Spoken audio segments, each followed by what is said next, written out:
অন্তর্বর্তীকালীন সরকারের আহ্বানে সাড়া দিয়ে তিনবারের সাবেক প্রধানমন্ত্রী, সাবেক রাষ্ট্রপতির স্ত্রী ও বিএনপি চেয়ারপারসন বেগম খালেদা জিয়ার আশু রোগ মুক্তি কামনা করে বাদ জুমা বাইতুল মোকাররম জাতীয় মসজিদ সহ দেশের সকল মসজিদে বিশেষ দোয়া অনুষ্ঠিত হয়।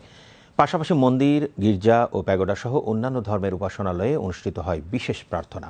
বিস্তারিত রাজীব রেজার প্রতিবেদনে।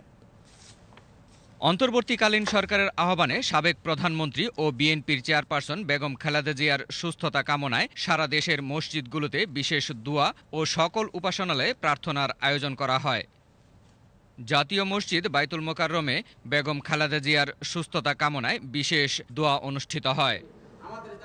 একইভাবে বাংলাদেশ টেলিভিশনের কেন্দ্রীয় মসজিদে এক বিশেষ দোয়ার আয়োজন করা হয়। এতে বিটিভির সর্বস্তরের কর্মকর্তা কর্মচারীরা অংশগ্রহণ করেন।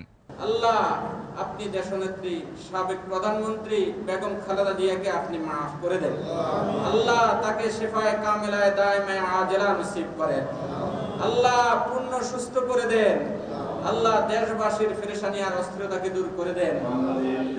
ঢাকেশ্বরী জাতীয় মন্দির সহ দেশের সকল মন্দিরে বেগম খালেদা জিয়ার সুস্থতা কামনায় বিশেষ প্রার্থনা অনুষ্ঠিত হয়।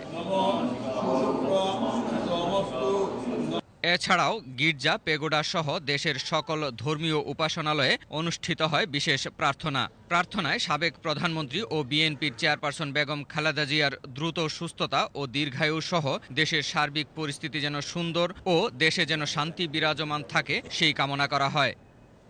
Rajib Reza, BTV news.